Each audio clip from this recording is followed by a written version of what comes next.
선지부터 오늘 들어가야 합니다. 계속 인사행정에 관련되어진 내용들을 쭉 보고 있는데요. 거기에 관련된 것들은 좀 하나하나 차근차근 봐주시는 게 굉장히 중요하거든요. 기본서 꼼꼼하게 읽는다고 생각하고 같이 가볼게요. 자, 16번부터 들어가도록 하겠습니다. 임용에 대한 일단 정의부터 먼저 시작을 해봤어요. 임용은 제가 밖에서 사람을 뽑는 것만 임용이라고 얘기하는 게 아니라고 했죠. 임용은 사람을 선발하는 것도 있지만 그들을 움직여 쓰는 활동을 모두 포괄하는 개념이다. 그래서 임용에는 내부 임용과 외부 임용 이렇게 두 가지 형태가 있다라고 얘기를 했고요. 외부 임용이 우리가 소위 얘기하는 신규 채용입니다. 외부에서 사람을 임용하는 방식이 되는 거죠. 그래서 외부 임용에서 사실 가장 중요한 건 시험입니다. 시험을 통해 임용을 해주기 때문에 시험에 대한 얘기를 좀 잘 보셔야 한다고 얘기했어요. 보시면 공개경쟁 채용 절차와 주요 내용 이런 참고지료도 있고 왠지 공부를 막 하고 싶은 느낌이 들잖아요.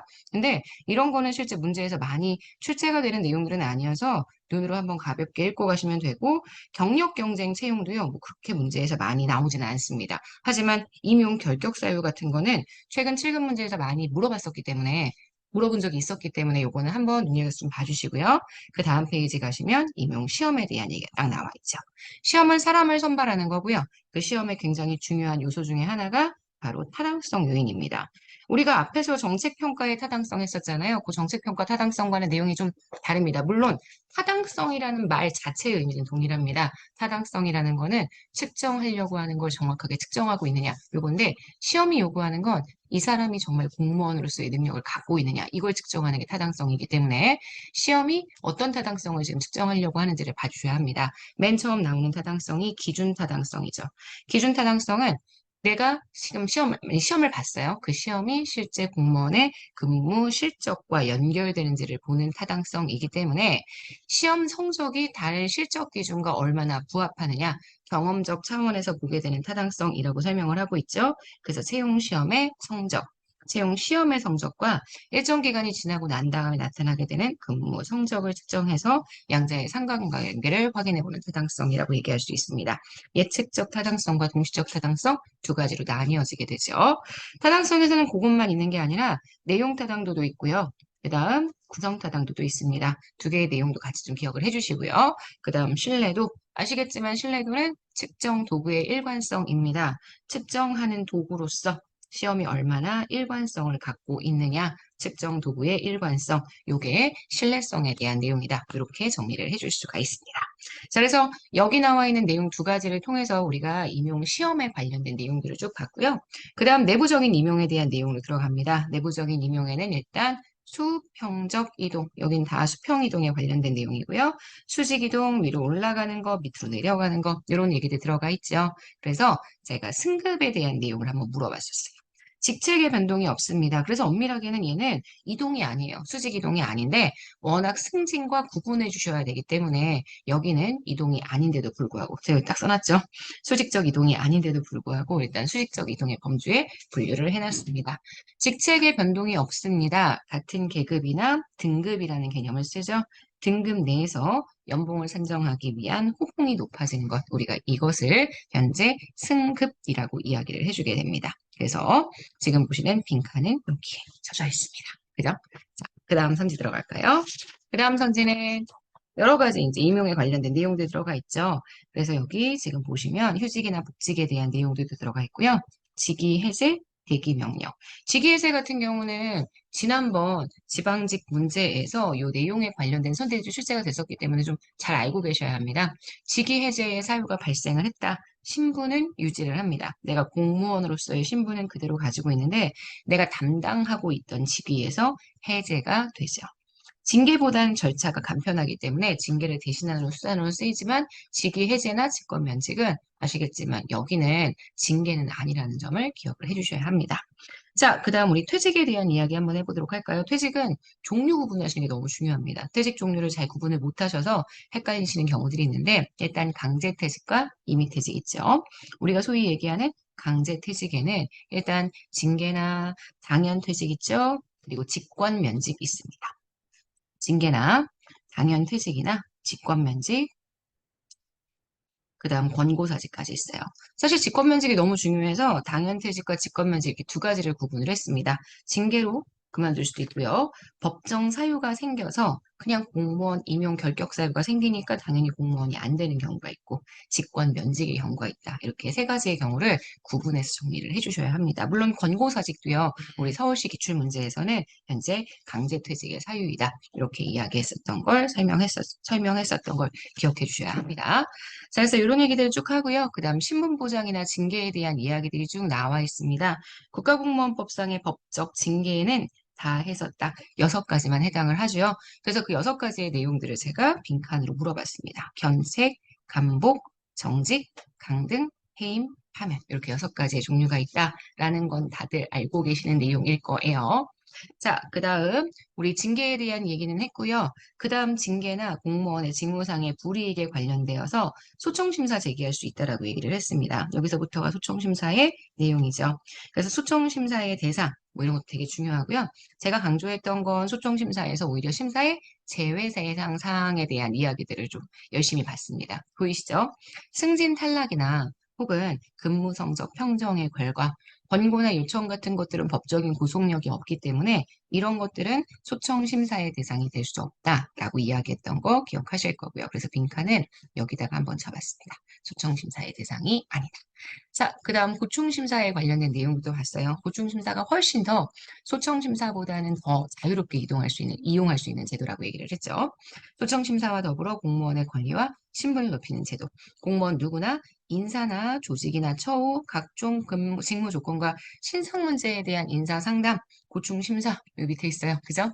청구할 수 있다라고 이야기를 했던 게 바로 고충심사 내용이었습니다. 그래서 여기다 빈칸을 쳐봤어요. 고충심사를 청구할 수 있다. 이렇게 봐주셔야죠. 자, 그래서 이렇게 고충심사와 그죠? 소청심사 이렇게 2가지 제도에 대한 이야기들을 진행을 했습니다. 자, 그 다음 우리가 훈련에 관련된 내용으로 갔어요. 교육훈련에 관련된 내용으로 갔고요. 교육훈련은 빈출은 아닌데 그래도 교육훈련이 인적자원 관리에 굉장히 중요한 수단이 될 수 있기 때문에 내용을 좀 봐주자고 이야기를 했죠. 크게 종류를 나누자면 일단 이렇게 지금 보시는 현장 훈련과 교육원 훈련 2가지의 형태로 나눌 수가 있고요. 현장 훈련은 일하면서 진행하는 훈련. 그래서 빈칸을 이번에 이렇게 되게 러프하게 잡았습니다. 실무지도, 실무수습, 임시배정, 시보, 직무순환 다 뭔가 되게 달라 보이지만 거의 비슷하거든요. 지금 내가 일을 하고 있는 과정에서 들어가는 교육훈련의 방식이기 때문에 이들은 모두 다 현재 지금 보시는 현장 훈련의 사례가 된다라고 얘기할 수 있습니다. 그래서 빈칸은 여기 현장 훈련에다가 제가 빈칸을 잡았습니다. 오케이. 자, 그 다음 교육원 훈련. 그죠? 현장이 아니라 교육원 가서 진행하는 훈련들이 쭉 있었어요. 그래서 교육원 훈련은 제가 따로 빈칸을 만들진 않았지만 워낙 지금 보시는 요 감수성 훈련이란 내용이 문제에서 많이 출제가 되기 때문에 잘 보시라고 말씀드렸죠. 그 다음 최근 각광받고 있는 것 중에 하나가 훈련을 진행을 하는데 이 훈련을 개인의 역량의 베이스를 두고 해야 한다라고 얘기하는 역량 기반 교육 훈련. 실질적인 성과 창출에 필요한 역량이라는 게 있다고 했죠. 역량은 고성과자들이 가지고 있는 행동 특성을 이야기하는 건데 결국 구성원들이 달성할 수 있을 만한 가능성이 있는 행동 특성 정도라고 생각해 주시면 될 것 같습니다. 그래서 이러한 역량 기반 교육 훈련은 조직에서 실질적인 성과 창출에 필요한 역량을 파악하고 현재 수준과 요구 수준의 격차를 확인한 다음에 이걸 해소하기 위한 교육 체계로서 기능하게 된다라고 얘기를 해줄 수 있죠. 역량 기반 훈련도 있고요. 또 경력 개발 기반 훈련도 있습니다. 경력 개발 훈련.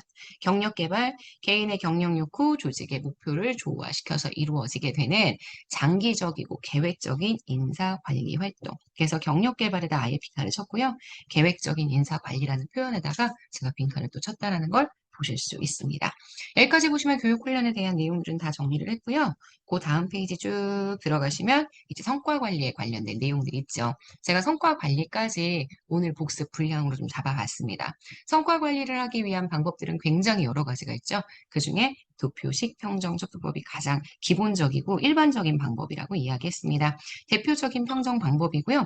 어떤 상관관계를 보냐면 평정 요소, 그리고 그 평정 요소의 실적 수준을 평가할 수 있는 등급 이렇게 2가지 평정 요소와 등급이란 2가지 가지고요. 평가를 진행해 주게 되면 이게 도표식 평정 척도법이 됩니다. 28번 문제였고요. 강제 배분법 그다음 나와 있죠. 강제 배분법은 일종의 상대평가 방식, 도표식 평정척도법과 함께 사용하는 방식이라고 했습니다. 도표식 평정척도법의 점수를 미리 사전에 성적분포 비율을 정해놓는 방법. 이걸 우리가 강제 배분법이라고 이야기를 해주게 되죠. 사람과 사람을 비교하는 서열법이라는 방법도 있고요. 서열법은 뭐 쌍쌍비교법도 있고요. 대인비교법도 있습니다. 구체적인 대상을 인물로 하나 선정을 해서 그 사람을 중심으로 성적 평정을 해주게 되면 그게 대인비교법이 된다라고 얘기를 해줄 수가 있고요. 그래서 대인비교법에 대한 설명을 그대로 문제에 출제를 했어요. 평정 등급별로 비교의 대상이 되는 표준 인물을 선정하고 이를 중심으로 평가를 해주는 방법이라고 이야기를 해줄 수가 있습니다. 자, 그 다음 뒤로 가볼까요? 행태 기준 평정 척도법이나 행태 관찰 평정 척도법. 문제에서 거의 안 나옵니다. 근데 기본서를 읽어가는 느낌이 되게 중요해서 기본서의 읽기를 제대로 했는지 확인하기 위해서 내용 정리해봤습니다. 직무 분석을 했어요. 그 직무 분석을 토대로 중요한 과업 분야별 형태를 등급화해서 점수를 할당하는 평가 방식입니다. 그래서 도표식 평정 척도법과 중요 사건 기록법 두 가지를 결합한 방식이고요. 지금 저희 기본서 보시면 기본서에 이렇게 중요적합회로법이 뭔지, 행태 기준 평정 척도가 뭔지, 그 다음 또 여러분 어려워하시는 행태 관찰 평정 척도가 뭔지 뭐 이런 것도 쭉 써놨는데 그냥 예시만 잘 봐주시면 됩니다. 오케이? 네. 자, 그렇게 해서 여기까지 내용들을 봤고요. 자, 오류에 대한 이야기 가볼까요? 32번입니다. 이런 평정을 하는 과정에서 발생할 수 있는 오류가 굉장히 여러 가지가 있죠. 연쇄 효과의 오류도 있고요. 연쇄 효과의 오류 밑에 있죠. 여기에 한 평정 요소가 다음 평정 요소에 영향을 주는 것. 그래서 이걸 해결해 주기 위해서 제가 뭐라고 했냐면 모든 피평정자들을 순차적으로 평정한다. 그 피평정자를 현재 순서를 정해놓고 그들을 중심으로 순차적인 평정을 하거나 아니면 유사한 평정 요소들을 좀 멀리 떨어지게 하는 것, 우리가 요소별 배열 순서라고 이야기를 하는데 그 순서에 유의하는 것들이 방법이 될 수가 있습니다. 자, 그 다음 규칙적인 오류. 네, 정규분포 이탈의 오류도 있고요. 그 다음 정규분포 이탈하는 유형도 오류의 방법으로 볼 수가 있습니다. 규칙적인 오류는 지금 보시는 관대화나 엄격화의 경향이 발생을 해요. 그게 너무 정기적으로, 규칙적으로 발생을 하기 때문에 규칙적 오류는 어떤 평정자가 다른 평정자보다 언제나, 이게 포인트예요. 근데 언제나에다 밑줄을 낮췄습니다. 좋은 점수, 나쁜 점수, 관대화나 엄격화의 경향이 나타날 수 있다는 거 요거 기억해 주시고요. 자, 제일 마지막 34번 대비오차. 대비오차는 제일 마지막에 있어요. 지금 보시는 여기요. 기타 오차 중에 하나죠. 평정자가 평정 대상자를 다른 평정 대상자가 비교했을 때 발생할 수 있는 오류가 대비오차이다. 이렇게 이야기를 해줄 수 있습니다. 자, 총 34번까지 우리 문항 풀어봤어요. 여러분, 여기까지 하시면 일단 근무성적 평정의 이론적 측면들은 다 정리가 되고요. 이제 우리 내일 들어가는 건 평정 제도들, 우리나라가 실제 평정을 하는 방법들에 대한 내용으로 복습 진행해 보도록 하겠습니다. 사단어는 양이 좀 많기도 하고요. 정말 외울 게 많습니다. 근데 그냥 머릿속에 체계 정리가 안 되면 외우는 게 제대로 의미가 없거든요. 그러니까 체계를 잘 정리하면서 공부해 주시면 좋겠습니다. 오늘 하루 정말 여러분 거고요. 내일 아침에 만날게요. 여러분, 안녕.